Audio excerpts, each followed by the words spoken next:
шулай төрле оешмалар белән коллаборациядә булырга тырышты. Булды шуңа. Менә без бик шат бүген шушы лекторияның Казан Кремле музее тыйлыгы белән берлектә оештырылуына, Ислам мәдәнияте музее белән берлектә һәм шушы безнең атаклы Манеж күргәзмә залында оештырылуына. Бу безнең өчен шундый кызык тәҗрибә. Хәлбуки лекторияның соңгы очрашуы дип әйтәбез, безнең соңгы очрашуыбыз. Ләкин без аны соңгы булса да шундый күркәм булуын көттердек. Һәм бик зур рәхмәт Илнуровага. Аның шанда аның теләге, аның тәкъдиме белән, аның инициативасы белән без шушы лекторияны оештырдык. Һәм бик зур рәхмәт гыйлемнең хезмәткәре Ләйлә Миңнуллинага, чөнки Нәргизне ул итеп бирде, ул безне таштырды. Бик зур рәхмәт. Менә без шулай бергә шушы команда белән Хәлбуки лекторияларында 20-дән артык, 25-тән артык лектория оештырган идек, 20-тән артык оештырган идек. Менә бүген инде безнең соңгысы һәм ләкин инде бик тә нәтиҗәле һәм файдалы булыр дип уйлыйм һәрберебезгә, чөнки урыны туры килгән. Шунда дөнья мирасы исемлегенә кертелгән урын һәм темасы туры килгән, кешеләргә туры килгән. Бик зур рәхмәт шуның мөмкин булган өчен. Хәзер инде сүз Нәргизгә.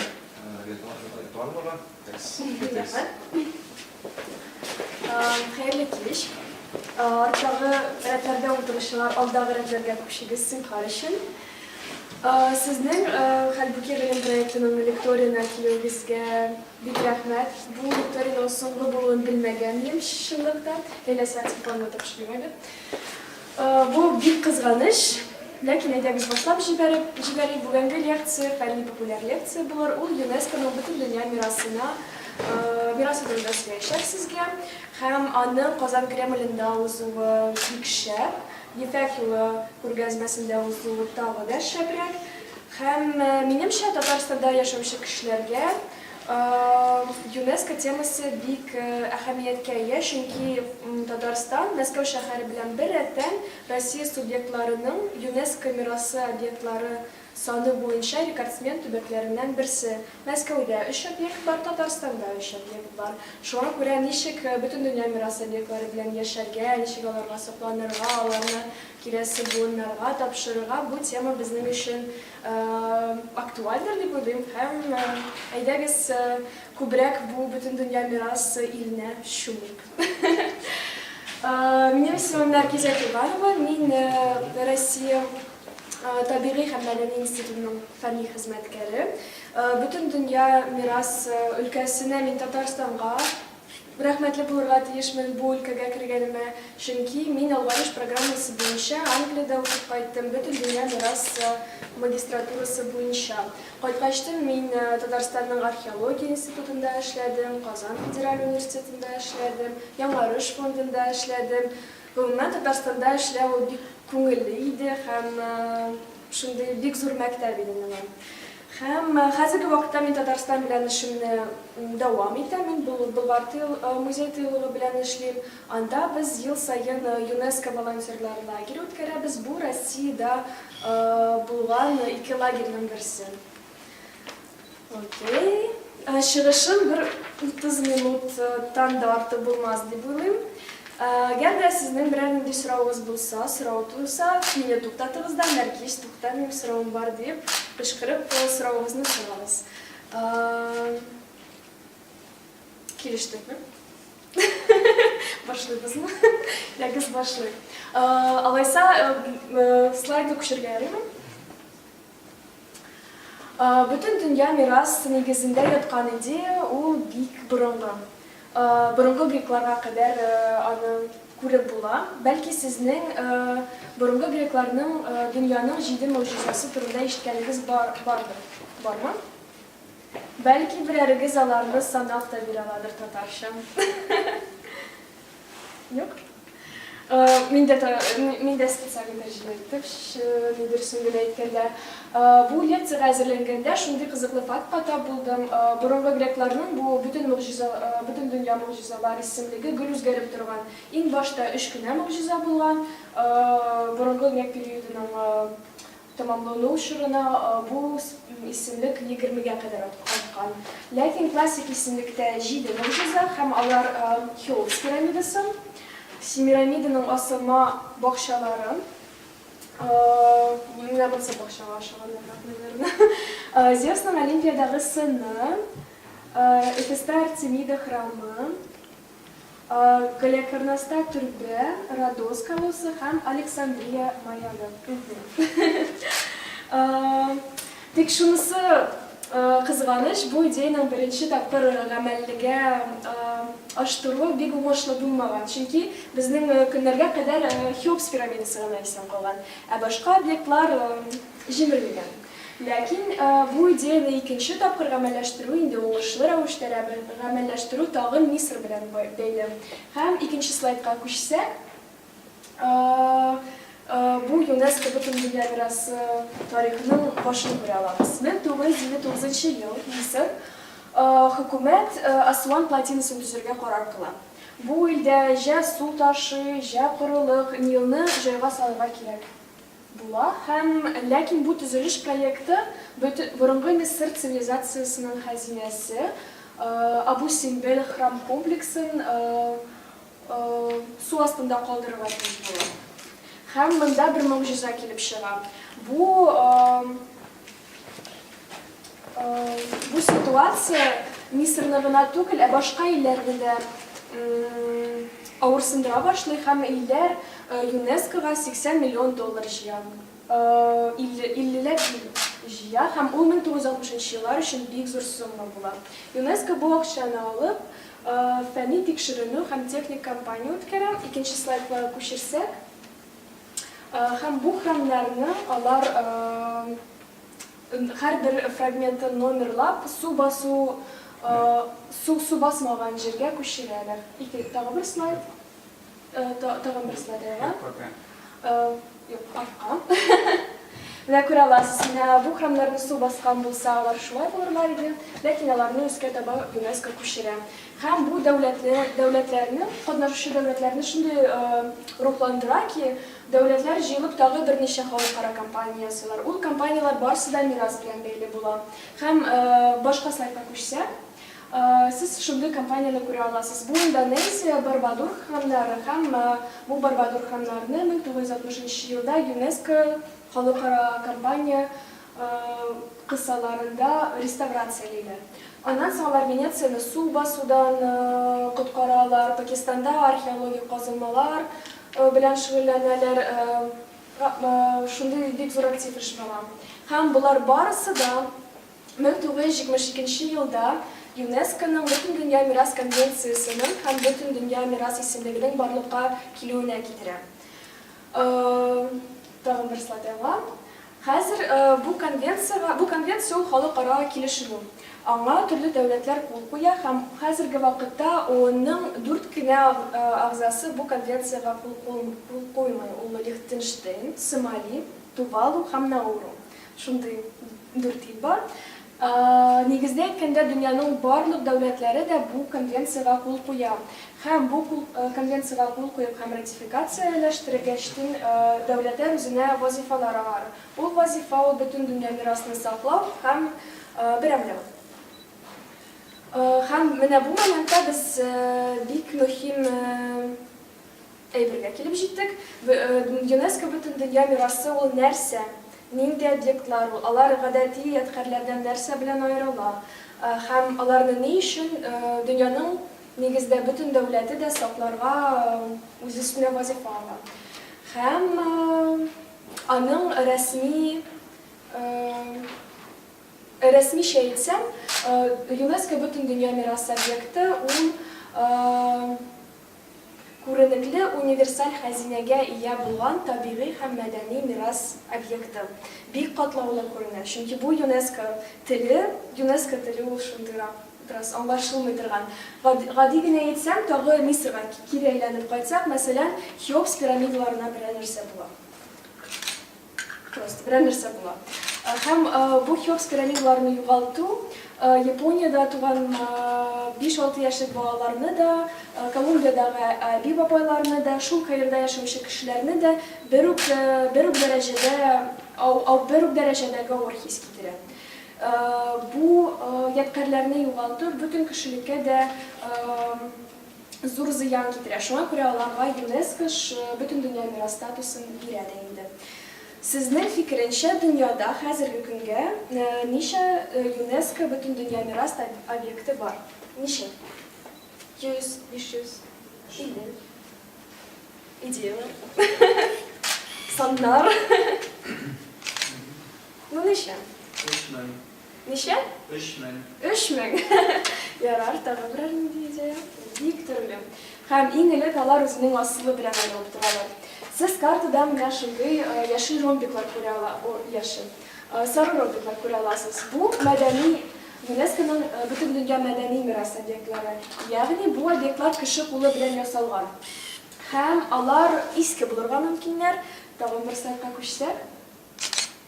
Мәсәлән, тагын Мисыр, бу Гиза пирамидаларының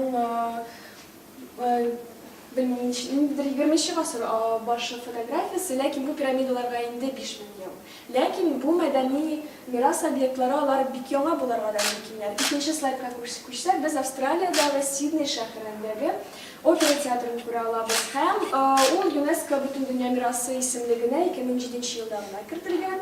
Һәм ул 20 гасырның күренекле архитектура үрнәге булып тора. Бик яңа һәм бик иске.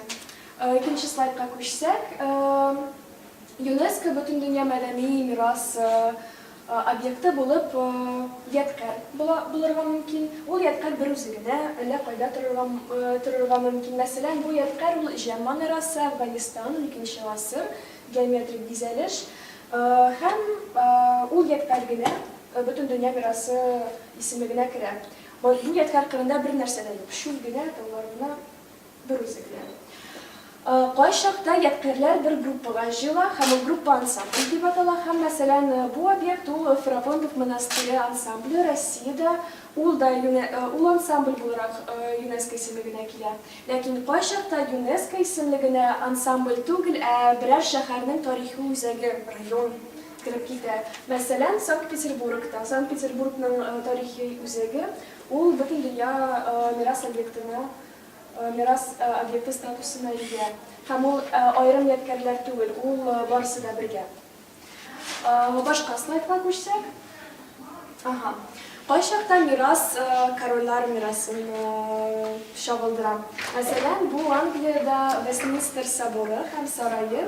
Ул 11 гасырлардан бирле Англия корольларының таш кигән урыны, тәхеткә утыра торган урыны. Ләкин шул ук вакытта бөтен дөнья мирасы булып шахтерлар мирасы да шутланырга мөмкин. Икенче слайдка күчсәк, без шул ук Британиянең объектын күрә алабыз. Бу Blaenable индустриаль ландшафты. Монда шахталар, тимер руда, күмер шахталары, шул ук тимер юллар, эшләрнең торган өйләре барсы да ЮНЕСКОның халыкара саклауы астында. Һәм шахталар турында сөйләшсәк, бер гаделсезлек турында сөйләмәкче идем сезгә. Икенче слайдка күчсәк, белмим, гаделсезлек дип әйтү дөрес микән инде, юкмы, ләкин менә шул ук индустрия шахтасына, ландшафтына, мирас объектына балалар үз мирасы турында өйрәнергә экскурсияга киләләр. Шәп, әйеме бит? Ләкин шул ук вакытта, икенче слайдка күчсәк, балалар кайбер илләрдә һаман шахталарда эшли. ЮНЕСКО бөтен дөнья мирасы исемлеге ул шундый алга киткән һәм үсеп җитә торган илләр арасындагы аерымлыкларны бик ачык күрсәтә. Һәм бу вакытта индустрия мирасы ул постиндустриаль үсешкә җиткән илләрдә барлыкка килә һәм үсеп тора торган илләрдә ул була алмый. Башка слайдка күчсәк. Кайчактан бөтен дөнья мирас объектлары алар җир астында.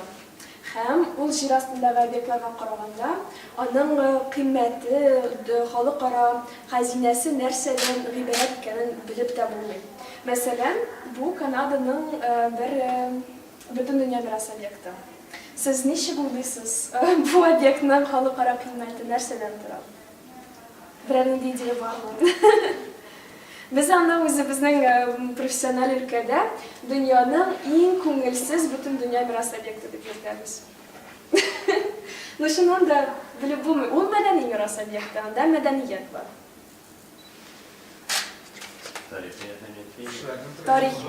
Тарихи түгел. Кешеләр, бурынгы кешеләр. bu obyektning ismini ingliz tilinden tercüme etsek, onun ismi başına soğulgan bizon sikiruğu diye atılan. Başına soğulgan bizon sikiruğu Milli Parkı. Hem o burunlu kişilerinin kuma kavuşuluğu bilen beyli. Mega bulay diye anlattılar. Burunlu kişiler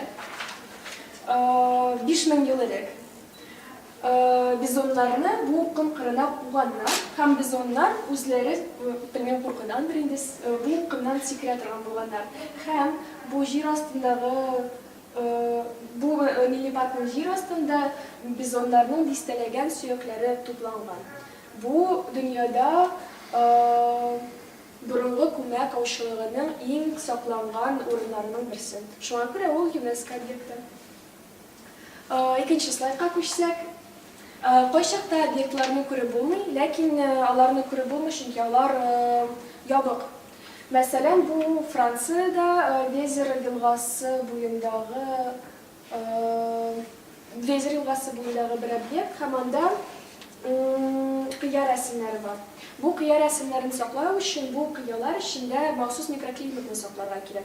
Hem şuna göre anda bilgenimçe yılga bir tapkırgına bu kompleksin saklavuşluğuna kiralar. Çünkü kişiler çok girse mikroklimat temperaturu özgerer. Hem bu kıya resimleri bir yıl içinde yok kaçırılır mümkün.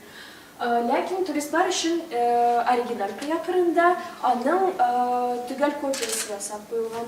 Hem Nakşındığı kıya resimleri, nakşındığı kıya, lakin işim kıya değil. İkinci slaydka koşsak, bütün dünya miras obyektlerinin ikinci zor türkümüne koşalabız. Alar kartada yeşil tügerekler bulup verilgen. Bu tabii miras obyektleri. Alar 209. Kilesi slaydka koşsak. Slaydda Rossiyada ornaşkan tabii miras obyektleri. Belki bireriniz bilesizdir. Lakin bulganınız yoktur. Yok, Rossiyada. Rossiyada Ниагарские водопады, вау! Nidir geopolitik özgürlükler bu kilip çıkan bilmiyordum. Bu Pudarana platosu, Krasnoyarsk tübeginde ornaşkan. Hem manda subarktik hem arktik tabii sistema bir özgürlükte saklanıp kalgan. Gumumen tabii miras o kişi bilen bir ninde beyleniş bulmağa göre UNESCO'ga göre. Kişi bir nerse istese, bir zavod, şahta tüzüse, bu obyektler UNESCO'ga göre tabii mirastan. Tağın bir slaydka koşsak. Mene manda siz görüyorsunuz, kay bir obyektler alar yeşil de sarı da, yeşil tügerek de sarı da, barsı da katnaş. Yine bu obyektler katnaş. Hem onun tabii mirası da var, medeni mirası da var. Biz bu obyekte koşsak, ikinci slaydda. Arka. Bu Avustralya'da ornaşkan bir milli park. Hem bu milli parkta geologik katlanmalar büyük küp. Biz onu bu fotografide görüyoruz. Hem bu tabii miras. Lakin bu geologi, bu tabiat, bunda yaşayan aborigenler için nedir başka hazinege yalar, bunda özünün yolalarını tükerirler. Bu yolalar medeni miras. Şuna göre bu obyekt katnaş bulup sanalan. Hem şunun bilen biz bütün dünya miras obyektlerinin türkümlerin kararını tamamladık.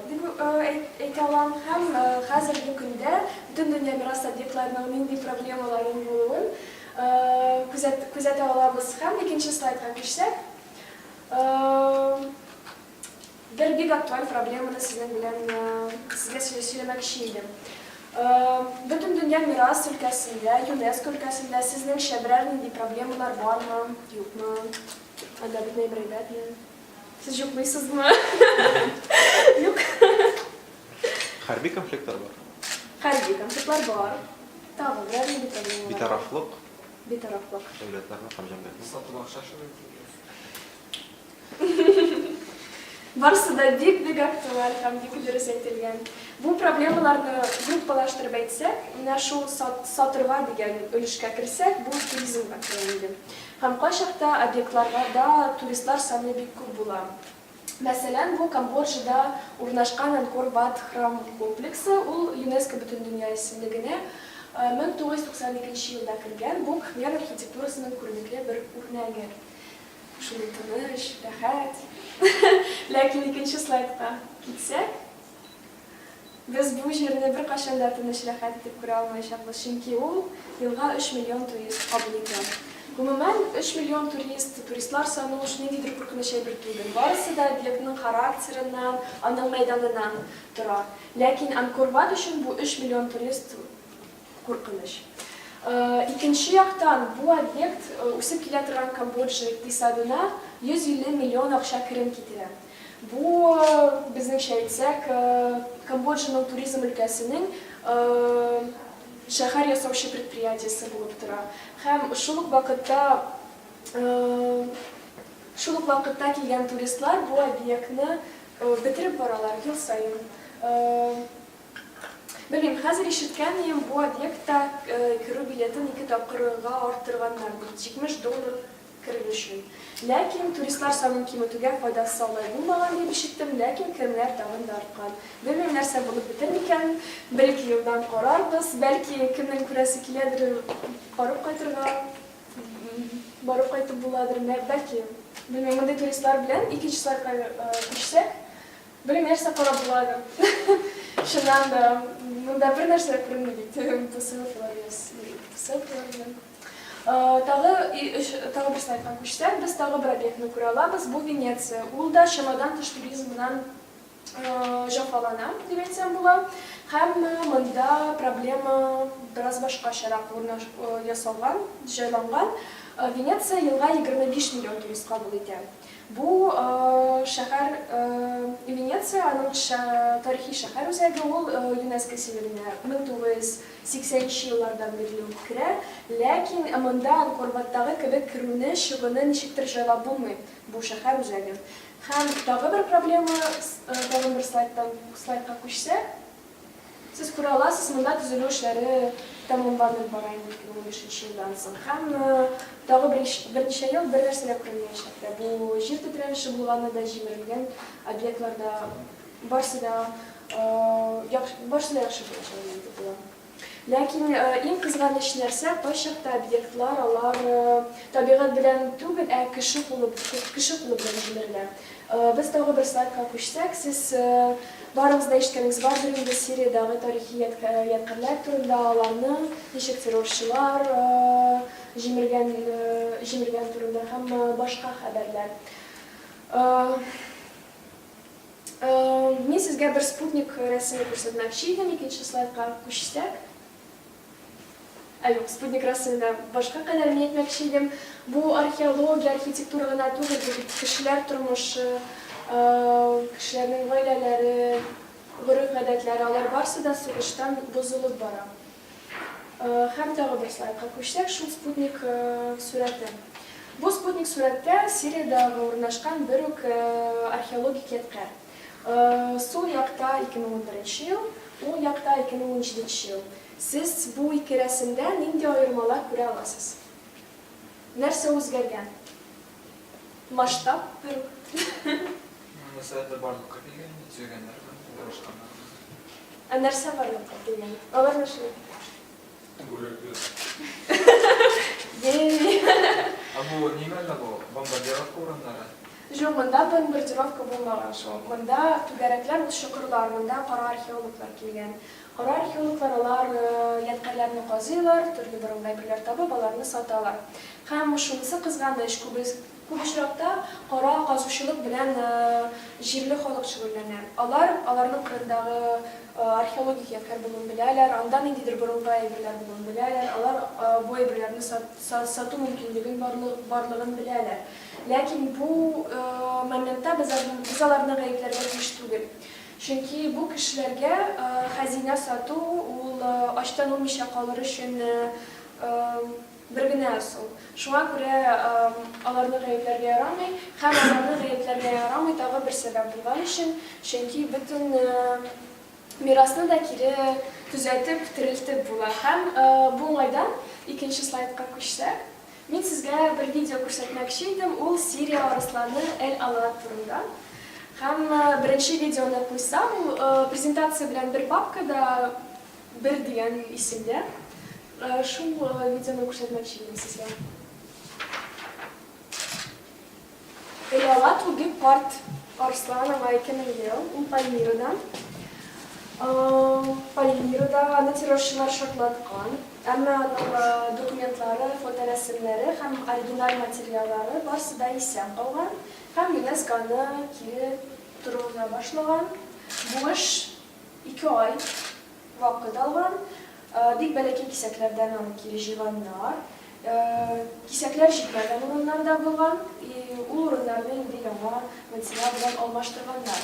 Һәм хәзер ул кире Шын, Эль-Алат, нашиндай компания. Мин моны белән әйтмәкче идем, мирасны кире төзәтеп була һәм ул төзәтелә торган иде. Башакта мирасны торгызуга яңа технологиялар да булыша. Тагы бер слайдка күчсәк, сез бер Афганистан объектын күреп күрә аласыз. Аның исеме Бани үзәне бутасы. Ул 2003 елга кадәр менә шундый халәттә булган. Ул 15-16 гасыр шундый статуя. Һәм бер слайдка күчсәк, аны 2003 елда талибаннар аны шартлатканнар. Һәм шундый буш урын булып кына калган. Ләкин елга бер тапкыр бу статуя кире үзенең кичен хәленә кайта. Һәм без киләсе слайдка күчсәк күрә алабыз.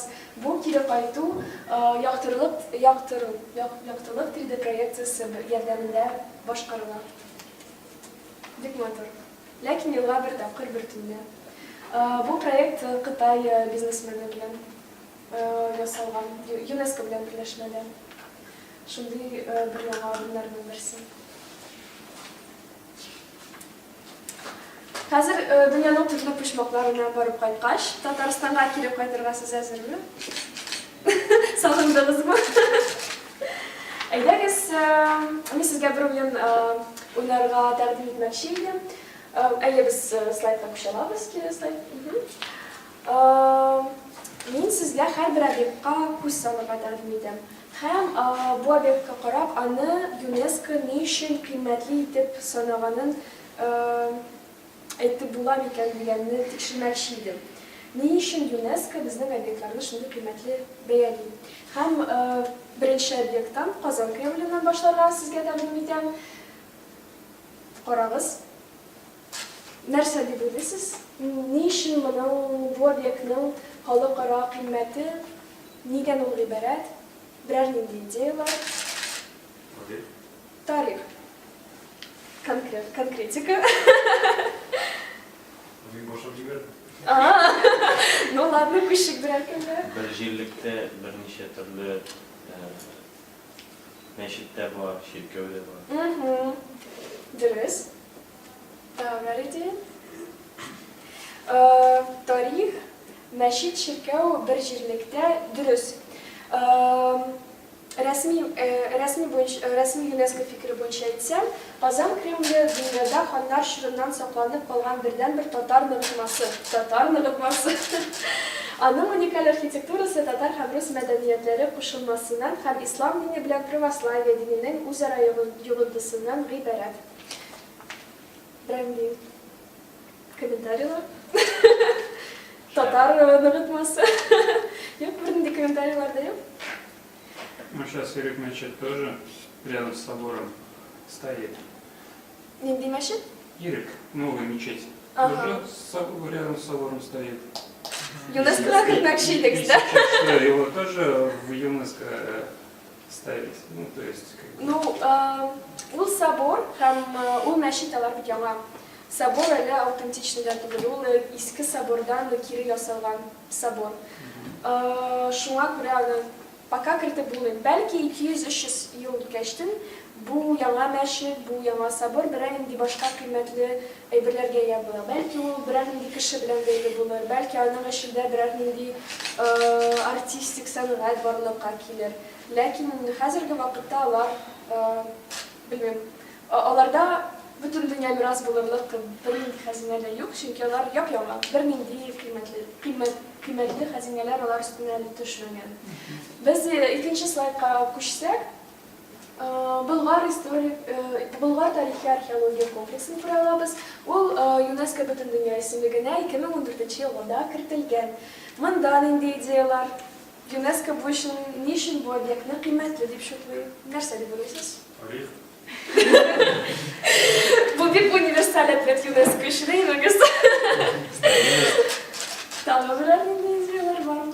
Монда мәчетләр бар, ширкәләр. Мәчетләр, ширкәләр, ЮНЕСКО мәчетләр, ширкәләрне яраталар. Яратагы нинди идеялар? Төрле дәүләтләр булганда. İslam dini kabul etməyən bu var. Дөрес. Сез башында санап бирдегез инде. ЮНЕСКО буенча әйтсәм, археология, архитектура,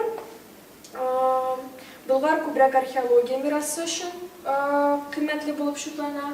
Һәм монда фин-угур, төрки, славян халыклар арасында, күчмә һәм утрак яшәүче халыклар арасында мәдәни йогынтылыш чагылдырыла. Һәм шулай ук монда төрле дәүләтләр күрсәтелә. Идел буе Болгар дәүләте, Алтын Урда, Казан ханлыгы, Россия дәүләте. Сүз уңаеннан Болгар ул Россиядә иң беренче хөкүмәт белән саклана торган объект. Болгарны саклау турында указ Петр I бу указга кул куйган булган. Шунысы кызык. Һәм Болгар шулай ук 1922 елда ислам динен кабул итү урыны, Идел буе болгарлары кабул иткән исламны, ул да ЮНЕСКО өчен бик кыйммәтле момент булып шутлана. Өченче слайдка күчсәк, өченче объектыбызга күчсәк, бу Свиявск шәһәр утравының Успения соборы һәм чиркәүе. Һәм монда ЮНЕСКО сезнең уйлавыгызча ни өчен бу объектны кыйммәтле дип шутлый? Рәсем сезгә ниндидер булышырга тиеш. Идеялар юк. Ну, фрески, наверное, там ценные. Фрескалар, дөрес. Фрескалар әйе, ләкин моны белмим, минемчә архитектура һәм сәнгать өлкәсендә берәр нинди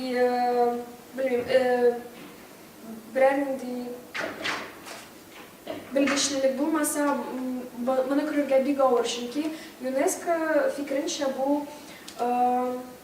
фрескалар православие һәм мөселман мәдәниятләренең үзара йогынтысының символы булып тора. Һәм чыннан да Көнчыгыш Европаның православие диненә бәйле сәнгать белгечләре бу храмга кергәчтен алар ниндидер транс халәтенә киләләр. Чыннан да, чөнки бу фрескалар ниндидер бик үзенчәлекле булып санала. Ләкин мин чыннан да ниндидер үзенчәлекне күрмим. Чыннан да бик матур, чыннан да сакланган, ләкин ул үзенчәлекләрне күрер өчен аның ниндидер детальләрен, үсемлек декорациялар, анда бик күп шундый фәнни нигезләр бар.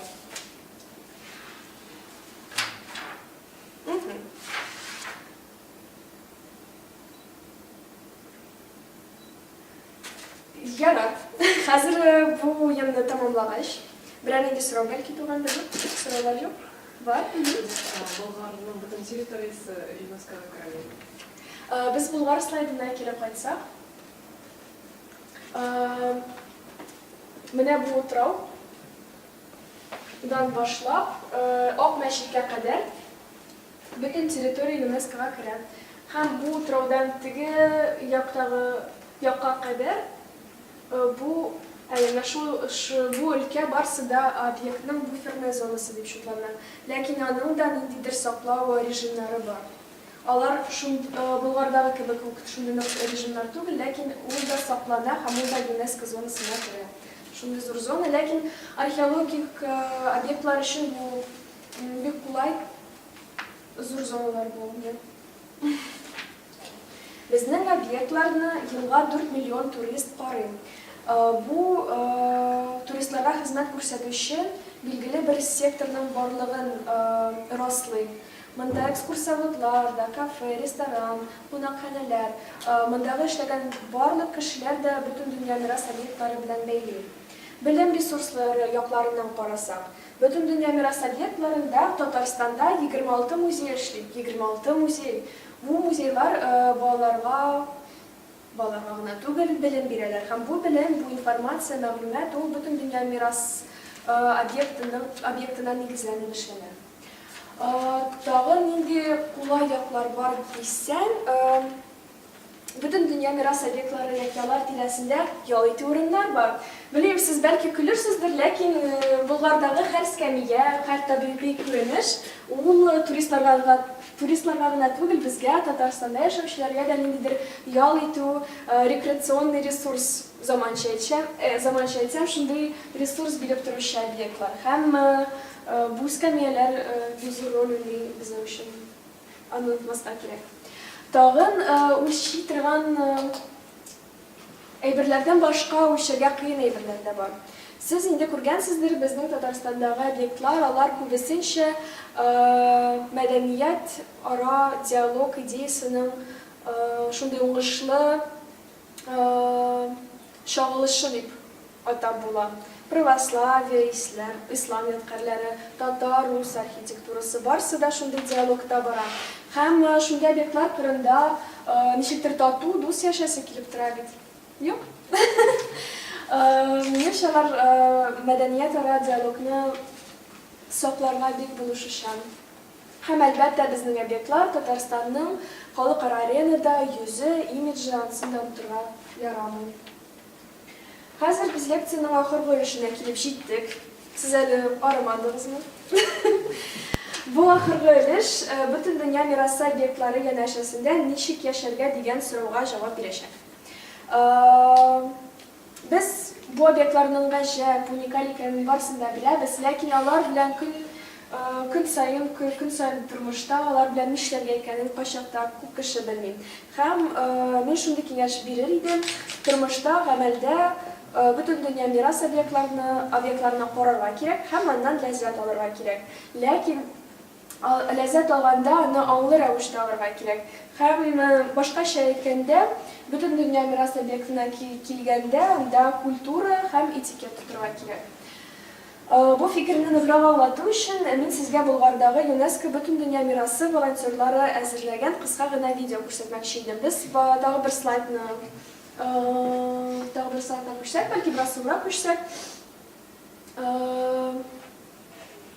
Кире кайтсак,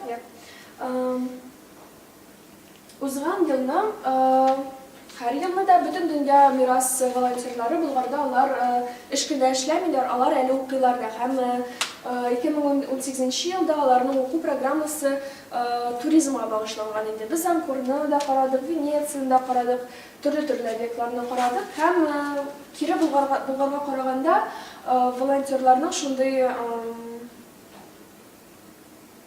чыгарылыш эше булды инде. Алар чыгарылыш эше кебек кыска видео ясадылар. Болгар тарихи археология комплексына карарга килүчеләргә белешмәлек дип аталды ул видео. Бу белешмәлекне без Болгар музей тыюлыгының экскурсия бүлегенә бирдек. Һәм кешеләр көлделәр дә, җыладылар да, чөнки бөтен проблемалар бик актуаль. Һәм сүз уңаеннан бу видеоны волонтерлар шундый визуаль халәткә китерделәр һәм 5 телгә тәрҗемә иттеләр. Һәм менә видеоны карарга тәкъдим итәм. Икенче видео. Бу волонтерлар күргән проблемалар. Чынбарлыкта да көн саен Болгарда төрле туристлар була һәм бу проблемаларны еш күзәтеп була. Беренчедән чүп савытларына ташлау проблемасы. Монда ике төп герой.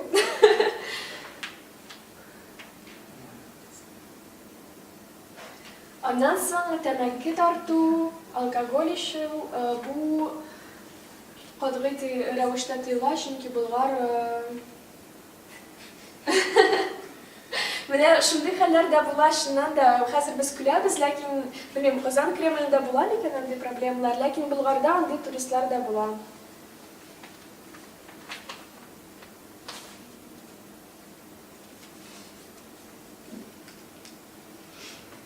Тагын бер проблема туристлар ядкарлар өстенә менәләр.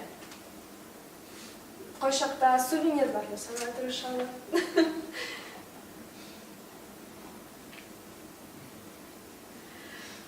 Җирле халык туристлардан бик арый һәм алар белән селфи ясау бик арытадыр, шуңа күрә без туристларга алардан рөхсәт сорарга тәкъдим итәбез. Тагы бер сувенирлар проблемасы. Сувенирларны магазиннарда алу яхшырак.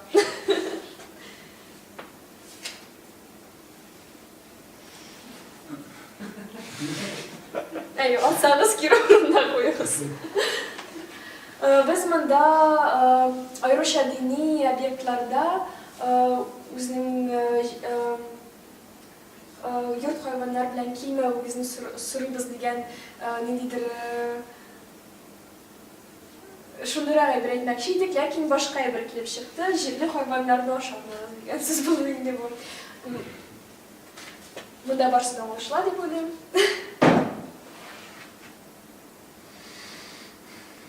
Шунсы сәйер сукырга ярамый, ләкин басма ясалган. Бу дини объектлар белән селфи ясау. Селфи ясарга ярамый, ләкин фотографияга төшергә ярый. Тавыш, музыка.